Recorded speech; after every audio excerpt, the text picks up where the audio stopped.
Let me introduce you to the two basic financial statements. One is called a profit loss account and the other is called a balance sheet. And to begin with, let me ask you some very, very elementary questions. And the first of these is, can you tell me why is a profit and loss account made?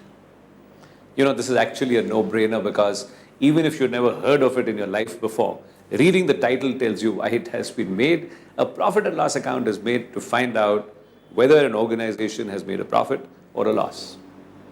But a slightly more philosophical question would be, why would you want to know, are you making profits or not?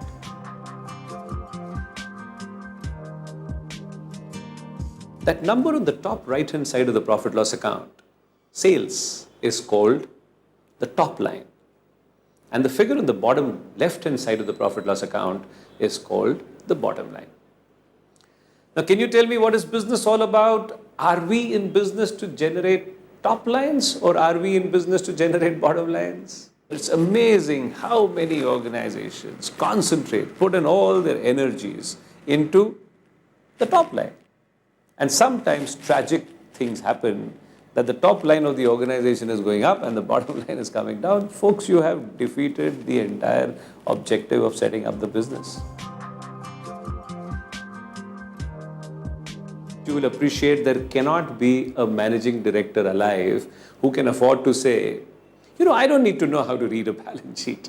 If he says so, either he's not going to remain a managing director for long, or the organization whose managing director he is may not remain for long. Sooner or later, everybody realizes their ability to lead successful businesses largely depends on their ability to read balance sheets. And in order to learn how to read, you don't need to know how to make.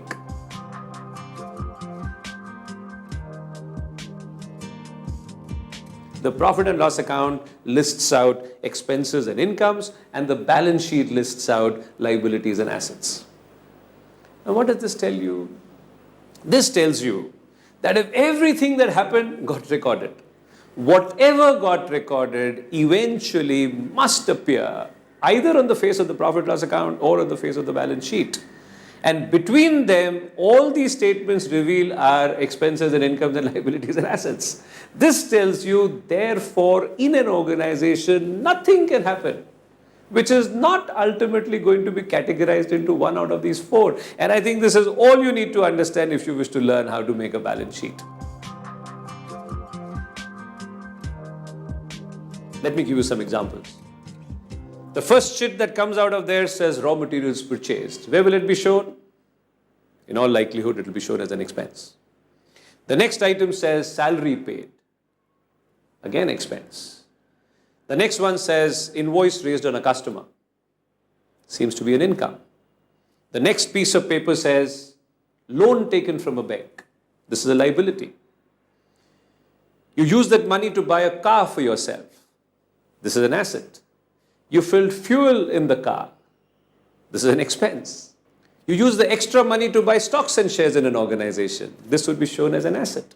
You receive dividends on those shares. This would appear as an income. Folks, I can go on and on and on, and you will find barely would the words have left my mouth that you would have already found a place in one of those four quadrants. And believe me, it is as simple as that.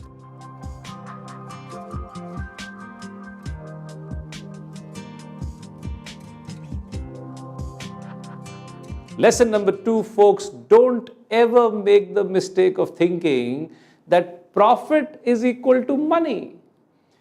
Profit and money have got nothing to do with each other. It's absolutely possible that you make lots of profit and have no money. It is equally possible that you have lots of bank balance and still you don't make profits.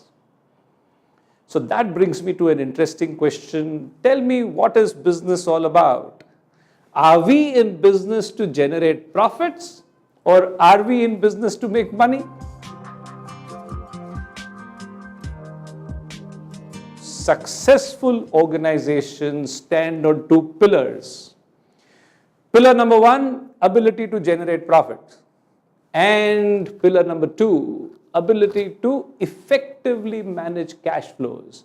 If you can do one and not do the other, you will still get into very, very serious problems.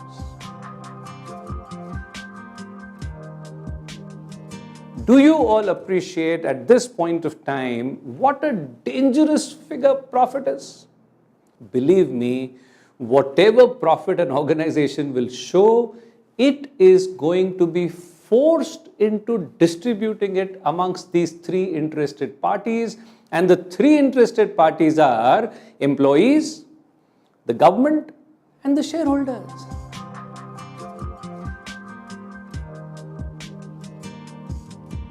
This new logic tells you, if expenses means recovery, then all the money that you spend and wish to recover should be shown on the expenses side, and only the money that you spend and do not wish to recover should be shown as an asset.